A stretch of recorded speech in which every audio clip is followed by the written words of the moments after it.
తాకట్లో ఉన్న మీ బంగారాన్ని విడిపించి ఆ రోజు ఆన్లైన్ రేటుకి కొంటాం. Sharma gold company. నమస్తే, వెల్కమ్ టు సుమన్ టీవీ. నేను మీ సాయి. బ్యాంకాక్లో ఈరోజు వచ్చినటువంటి భూకంపంతో ఒక్కసారిగా అక్కడ పరిస్థితులంతా కూడా ఉద్రిక్తంగా మారాయి. చాలా బిల్డింగులు కుప్పకూలుతున్నటువంటి దృశ్యాలు సోషల్ మీడియాలో ఇప్పుడు వైరల్గా మారుతున్నాయి. అయితే బ్యాంకాక్లో వచ్చినటువంటి ఈ భూకంపాన్ని ముందే అంచనా వేశారా? దీనికి కొద్ది రోజు చాలా కాలం ముందే బ్యాంకాక్లో భూకంపం జరుగుతుందని జ్యోతిష్య నిపుణులు చెప్పారా? అంతేకాదు భవిష్యత్తులో ఇంకా చాలా భూకంపాలు రాబోతున్నాయనేటువంటి ఒక హెచ్చరికను ఇప్పుడు వారు చెప్తున్నారా? దీనికి సంబంధించి మనం తెలుసుకుందాం. మనతో పాటు ప్రదీప్ జోషి గారు, ప్రముఖ జ్యోతిష్య నిపుణులు మనతో పాటు జూమ్లో జాయిన్ అవుతున్నారు. వారితో మాట్లాడదాం. ప్రదీప్ జోషి గారు నమస్తే అండి. శ్రీమాత్రే నమః. రైట్, ప్రదీప్ జోషి గారు, బ్యాంకాక్లో వచ్చినటువంటి ఈ భూకంపానికి సప్తగ్రహ కూటమికి ఏమైనా సంబంధం ఉందా? శ్రీ గురుభ్యో నమః. శ్రీమాత్రే నమః. ముందుగా సనాతన ధర్మ బంధువులందరికీ నమస్కారం. నేను ఆల్రెడీ సుమన్ టీవీలో షష్టగ్రహ కూటమి, దీన్ని షడ్గ్రహ కూటమి అంటారు. మీరు అన్నట్టుగా యురేనస్ ని కలుపుకుంటే సప్తగ్రహ కూటమి కూడా. ఈ గ్రహాలన్నీ కూడా ఎప్పుడైతే ఒక దగ్గరికి, అంటే 5 లేదా 6 గ్రహాలు ఎప్పుడైతే ఒకే రాశి రూపాలు కలుస్తాయో అప్పుడు ప్రపంచం లోపల ఎక్కడో ఒక చోట విపత్తులు అనేటివి ఏర్పడతాయి. మనము 2020 గనక చూస్తే గనక పంచగ్రహ కూటమి ఏర్పడింది. అప్పుడు కూడా షష్టగ్రహ కూటమి ఏర్పడింది 2019 డిసెంబర్లో. దాని తర్వాత మనకి లాక్డౌన్, కరోనా లాంటి పరిస్థితులు వచ్చాయి. ఆ తర్వాత పోయిన సంవత్సరం కూడా పంచగ్రహ కూటమి వచ్చింది. అప్పుడు కూడా మనం చూసాము, ఎన్నో జల విపత్తులు వచ్చాయి. మనము అన్ఎక్స్పెక్టెడ్ గా మనం ఎక్స్పెక్ట్ చేయందే మనకి విజయవాడలో కూడా ఒకటి జల విపత్తు వచ్చింది, ఎంతో మంది ఇబ్బందులు పడ్డారు, అన్ని జరిగింది. కానీ ఈసారి ఏంటంటే వీటన్నిటికన్నా చాలా పెద్దది. ఇదేమిటంటే దీన్ని షడ్గ్రహ కూటమి అంటారు. 6 గ్రహాలు ఒకే స్థానంలో ఉండడము, అది కాకుండా అదే సమయంలో గ్రహణం ఏర్పడడం, సూర్యగ్రహణం ఏర్పడడం. ఈ గ్రహణ ప్రభావం వల్ల ఏం జరుగుతుంది అని అంటే యూనివర్సల్లో గ్రావిటేషనల్ ఫోర్స్ లో గ్లిచెస్ వస్తాయి. ఇప్పుడు యూనివర్సల్లో అన్ని గ్రహాలన్నీ కూడా తిరుగుతున్నాయి. దేనివల్ల అంటే గ్రావిటేషనల్ ఫోర్స్ తోటి తిరుగుతున్నాయి. సో ఎప్పుడైతే ఈ గ్రహణానికి సంబంధించిన వేద ప్రారంభం అవుతుందో దానితో భూకంపాలు వచ్చే అవకాశం ఉంటుంది. నేను దీన్ని దాదాపుగా 10 ఏళ్ల క్రితమే రీసెర్చ్ చేసి నేను ఇంటర్నేషనల్ సాంస్క్రిట్ కాన్ఫరెన్స్ లో ఈ ప్రజెంటేషన్ కూడా ఇవ్వడం జరిగింది. ఆల్రెడీ ఈ సుమన్ టీవీలో కూడా జరిగినటువంటి ఇంటర్వ్యూస్ లో నేను ఆల్రెడీ చెప్పాను ఏంటంటే కనుక ఇది మంచి సమయం కాదు. విశ్వావసునామ సంవత్సరంలో షడ్గ్రహ కూటమి వస్తుంది. ఈ షష్టగ్రహ కూటమి వచ్చే సమయానికి భూకంపాలు తీవ్రతరంగా ఏర్పడతాయని చెప్పి ఆల్రెడీ ప్రజెంటేషన్ చెప్పాను. చెప్పినట్టుగానే జరిగింది. ఇది ఇక్కడితోటే ఆగిపోదు, ఇంకా సునామీలు వచ్చే అవకాశం ఉంటుంది. అది కాకుండా జపాన్ లాంటి దేశాలు, ఎక్కడైతే గనక తీర ప్రాంత దేశాలు, సముద్ర తీర ప్రాంత దేశాల లోపల అల్లోకల్లోలు జరిగేటువంటి అవకాశం ఉంటుంది. ముఖ్యంగా మొన్న ప్రదీప్ జోషి గారు, మొన్న కొద్ది రోజుల క్రితం దీనికి యాడింగ్ కొంచెం సిమ్టమ్స్ కనిపించాయి. జపాన్లో అన్ఎక్స్పెక్టెడ్గా ఎప్పుడు బయటికి రానటువంటి ఒక చాప లాంటి ఒకటి రావడం, లేకుంటే వేల సంఖ్యలో తాబేలు బయటికి రావడం, షార్కులు చనిపోయి తీర ప్రాంతానికి రావడం, ఇలా కొన్ని వింతలు జరిగినటువంటి సందర్భాన్ని కూడా చాలా మంది కోట్ చేస్తారు సోషల్ మీడియాలో. ఇవి సంకేతాలు ఏమన్నా చెప్పుకోవచ్చా మీరు చెప్పిన దానికి? ఇంకే సంకేతం ఏంటి, ఆల్రెడీ స్టార్ట్ అయింది కదా మనకి. ఈ రోజు already result number 1 result start అయింది కదా. సంకేతం ఆల్రెడీ చూపించడం. దీన్నే ఏమంటారు అంటే శకున శాస్త్రం అంటారు. మీన రాశిలో శనిగ్రహం ప్రవేశించి మీనరాశిలో సూర్యగ్రహణం ఏర్పడుతుంది అని అంటే, మీనము అంటే ఏంటి? చేపలు ఎక్కడ ఉంటాయి? సముద్రంలో ఉంటాయి, నీళ్లలో ఉంటాయి. అంటే జల విపత్తులు ఏర్పడతాయి. సముద్ర తీర ప్రాంతంలో భూకంపాలు, విపత్తులు ఏర్పడతాయి. సో ఇప్పుడు అదే జరిగింది. నేను ఆల్రెడీ 2015లోనే శిల్పాకోన్ యూనివర్సిటీకి ప్రజెంటేషన్ ఇవ్వడానికి వెళ్ళాను. అప్పుడే ఈ భూకంపాల గురించి ప్రజెంటేషన్ చెప్పాను. అప్పుడే చెప్పాను, Bangkok is not, Thailand is not suitable for the largest tallest buildings అని చెప్పి అప్పుడే నేను ప్రజెంటేషన్ చెప్పాను. చెప్పిన తర్వాత అప్పటి వరకు ఉన్న టాలెస్ట్ బిల్డింగ్సే. ఆ తర్వాత గవర్నమెంట్ లో అప్పుడు నేను ప్రజెంటేషన్ ఇచ్చిన తర్వాత అప్పటి కింగ్ ఎవరైతే ఉన్నారో చూసి దాని తర్వాత సముద్ర తీర ప్రాంతం లోపల ఈ థాయిలాండ్ లో లోపల కానీ హై రైజ్ బిల్డింగ్స్ పర్మిషన్ ఇచ్చారు, కానీ తర్వాత పర్మిషన్ ఇవ్వాల, ఆపేశారు. సో ఇప్పుడు కూలిపోయిన బిల్డింగ్లు కూడా 10 సంవత్సరాల క్రితం కట్టిన బిల్డింగ్లే కూలిపోయాయి. అట్లాగే మయన్మార్ కూడా అదే జరిగింది. అండ్ ఇప్పుడు చైనాలో కూడా మళ్ళీ భూకంపం వచ్చే అవకాశం ఉంటుంది. భవిష్యత్తులో జపాన్ లో కూడా భూకంపం వచ్చే అవకాశం ఉంటుంది. అమెరికాలో అయితే భయంకరమైన టోర్నడోస్ వస్తాయి. ఇప్పుడు అమెరికాలో కూడా భూకంపం ఉంది.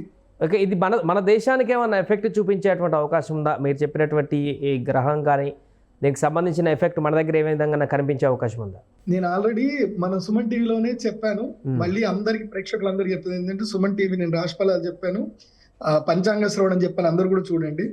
ఎక్కడైతే స్త్రీలు గౌరవింపబడతారో, ఎక్కడైతే అందరికీ అన్నదానాలు జరుగుతాయో, ఎక్కడైతే నిత్య హోమ యజ్ఞ యాగాదులు జరుగుతాయో అక్కడ విపత్తులు రావు.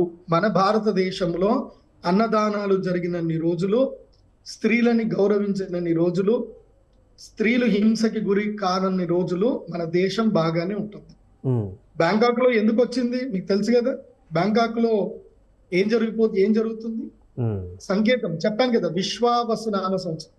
ఎక్కడైతే స్త్రీలు ఆట వస్తువులుగా అమ్మబడతారో, ఎక్కడైతే జూదం ఎక్కువగా ఉంటుందో, ఎక్కడైతే క్రైమ్ రేట్లు ఎక్కువగా ఉంటాయో అక్కడ భూకంపాలు వస్తాయి, విపత్తులు వస్తాయి. సో ప్రకృతి క్లీన్ చేసుకోవాలి కదా, మానవాళికి గుణపాఠాలు చెప్పాలి కదా. సో ఆ చెప్పడమే ప్రకృతి యొక్క పని. అదే విశ్వావసునామ సంవత్సరం. విశ్వావసునామ సంవత్సరంలో శనిగ్రహం పూర్తిగా టేక్ ఓవర్ తీసుకుంటున్నాడు.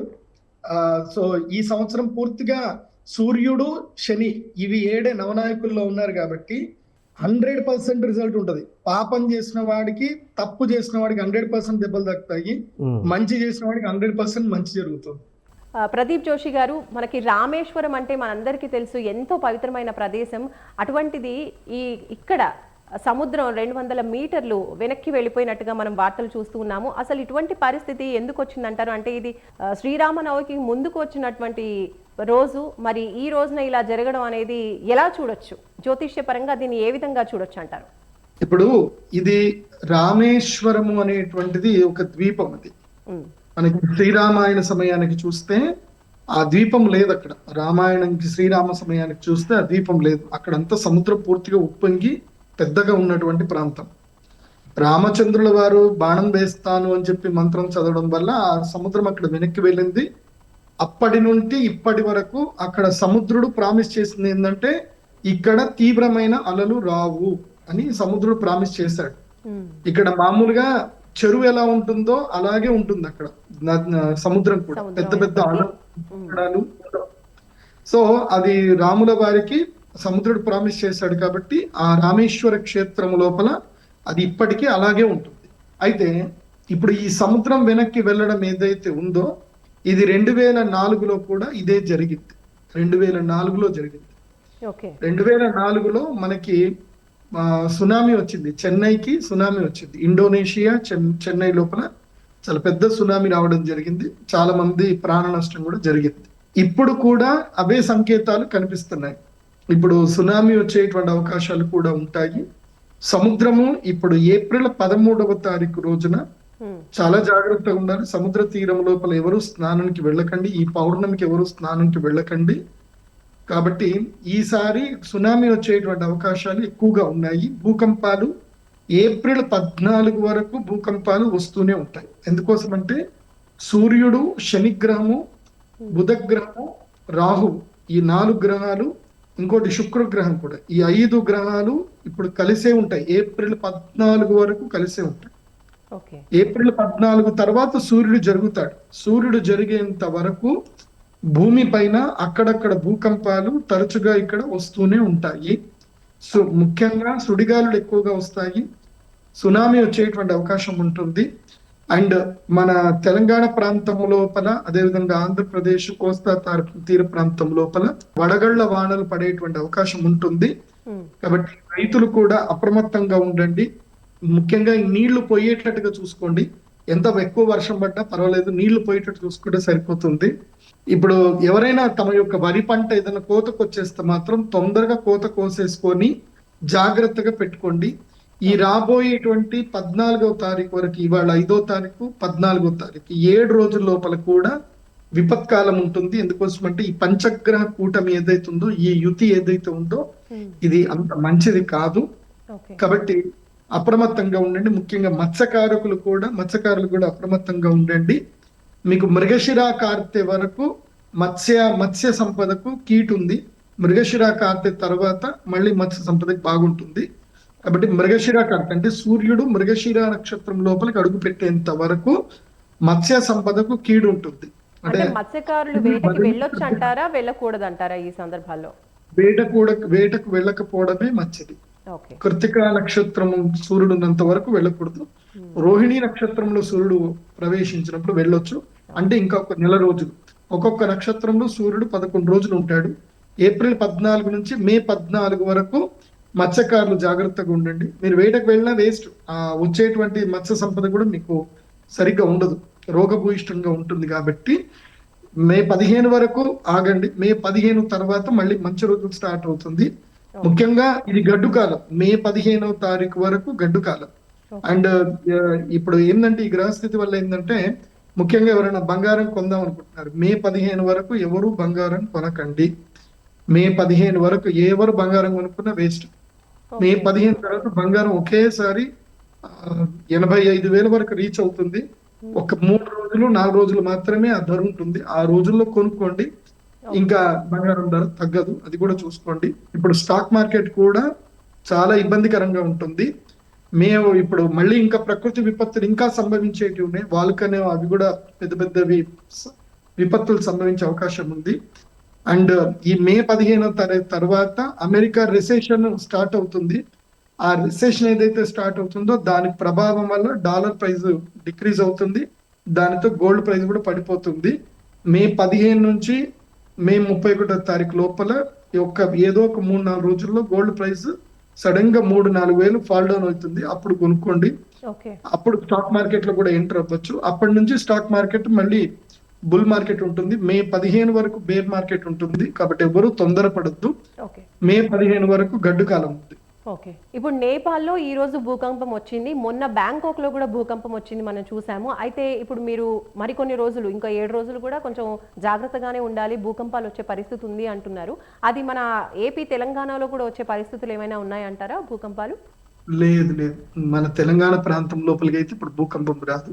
ఎప్పుడైతే భారతదేశంలో సూర్యగ్రహణం, సంపూర్ణ సూర్యగ్రహణం ఎప్పుడైతే ఏర్పడుతుందో, అది భాగ్యనగరంలో కనిపిస్తుందో, అప్పుడు మాత్రమే మన తెలంగాణ ప్రాంతంకి, తెలంగాణ అంటే త్రిలింగ క్షేత్రం ఇది, ఈ తెలంగాణ ప్రాంతంలో అప్పుడు భూకంపం వస్తుంది. అప్పటి వరకు తెలంగాణ ప్రాంతంలో భూకంపం రాదు.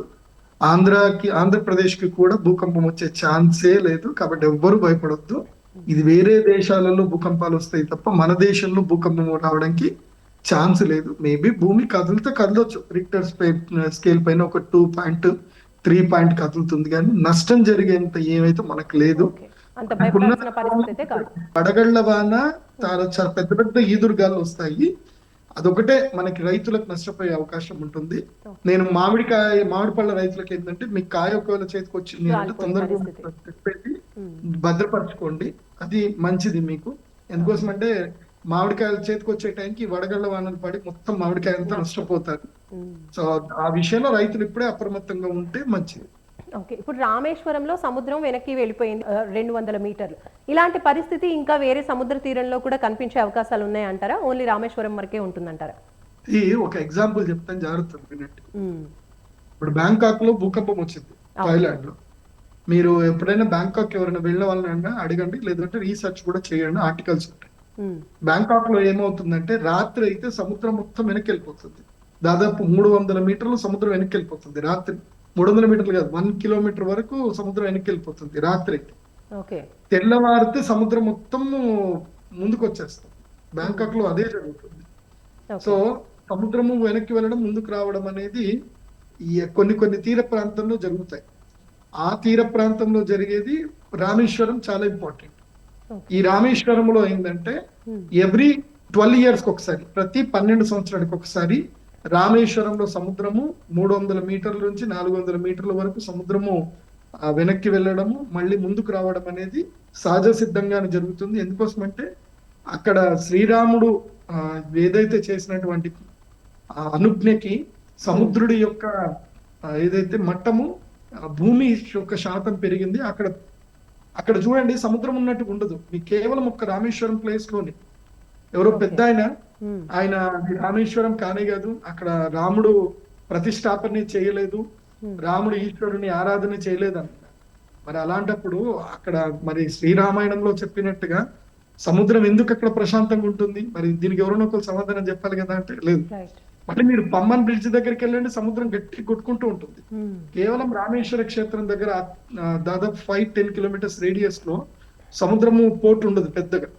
సో ఇది జియోలాజికల్ గా అది రామాయణానికి సంబంధించింది. కాకపోతే ఇప్పుడు ఇది మనకు ఒక సూచన ఏంటంటే చెన్నై ప్రాంతంలో మాత్రం సునామీ వచ్చే సూచన అయితే ఉంది. సో ఇండోనేషియా అదే సముద్ర దీవులు అంటారు కదా, ఇండోనేషియా ప్రాంతం లోపల శ్రీలంక దగ్గర భూకంపం అయితే ఉంది. అక్కడ భూకంప కేంద్రం అయితే అక్కడ ఉంటుంది. దాని యొక్క ప్రభావం ఈసారి మనకి సునామీ వచ్చే అవకాశం ఉంటుంది. మేబీ వైజాగ్ లో కూడా సునామీ రావచ్చు. ఈస్ట్ కోస్టల్ లో సునామీ అయితే వచ్చే అవకాశాలు ఏప్రిల్ 13-14 అయితే ఉన్నాయి. ఏప్రిల్ 13-14 అయితే సముద్రము పోటు ఉంటుంది. కాబట్టి విశాఖపట్నంలో కానీ కాకినాడలో కానీ మన తెలుగు వాళ్ళకి చెప్పేది ఏంటంటే ఆ బీచ్ లోకి వెళ్ళకండి. ఆ రుషికొండ బీచ్ కానీ ఆ బీచ్ లోకి స్నానంకి అయితే ఈ ఒక 15 రోజులు అవాయిడ్ చేయండి. ఎవరు బీచ్ లో స్నానాలకైతే వెళ్ళకండి. ఎప్పుడు సముద్రం ఏ విధంగా మారుతుందో తెలీదు. సునామీ అయితే వచ్చే అవకాశాలు ఉన్నాయి. పోట్ అన్న ఉంటుంది, సునామీ రాకపోయినా పోట్ అయితే ఉంటుంది. ఓకే, ఇప్పుడు అందరూ జాగ్రత్తగా ఉండాలి అని మీరు చెప్తున్నారు కాబట్టి చివరిగా అందరూ జాగ్రత్తగా ఉండాలి అంటే ఇప్పుడు జ్యోతిష పరంగా ఏమైనా చిన్న చిన్న పరిహారాలు లాంటివి, ఏమైనా స్తోత్రాలు లాంటివి ఏమైనా పఠించుకుంటే మంచిదంటారా? దైవారాధన మనం ఏదైనా ఒక రూపంలో దైవారాధన చెయ్యాలి. ఇప్పుడు వాతము గాలి మూలకంగా భూమి మూలకంగా ఈ విపత్తులు జరుగుతాయి కాబట్టి రేపు శ్రీరామనవమి అందరూ కూడా వెళ్ళి శ్రీరాముడిని ప్రార్థన చేయండి. ఎందుకోసం అంటే ఇది రామక్షేత్రము. మనకి విపత్తులు జరగొద్దు అని అంటే ఆ రామచంద్ర స్వామి మనం రక్షించాలి. కాబట్టి అందరు కూడా రేపటి రోజున జరిగే శ్రీరామనవమి ఉత్సవాల్లో అందరూ పాల్గొనండి. మీ ఇళ్లలో, మీ యొక్క దేవాలయాల్లో ప్రతి ఒక్కరు కూడా శ్రీరామ కళ్యాణాలు, శ్రీరామ జన్మోత్సవాలు చేయండి. అందరూ కలిసి రామరక్షా స్తోత్రం చదవండి. రామరక్షా స్తోత్రము ఎంతమంది చదివితే మనకు అంత రక్ష. మనకు అందరికీ శ్రీరామ రక్ష, సర్వ జగద్ రక్ష. అందరూ శ్రీరాముడి యొక్క రామరక్షా స్తోత్రం చదవండి. మనకి ఏ విపత్తులు లేవు. చిన్న చిన్న సంఘటనలు జరుగుతాయి, అవి కూడా ఎవ్వరికి ఏం నష్టం లేదు. నేను అమ్మవారి ప్రార్థన చేస్తాను. ఎవరు భయపడకండి, ఎవరు కంగారు పడకండి. మన దేశానికైతే విపత్తు లేదు. ఎందుకోసం అంటే మన దేశంలో అన్నదానం జరుగుతుంది. మన దేశంలో ఏదో చిన్న చితక గోహత్యలు జరుగుతున్నాయి కానీ గో సంరక్షణ 100లో 70% అయితే గో సంరక్షణ జరుగుతుంది. ఇంకా 30% కూడా గో సంరక్షణ జరిగితే మన దేశానికి ఎలాంటి విపత్తులు, భూకంపాలు అయితే ఈ సంవత్సరం అయితే లేవు.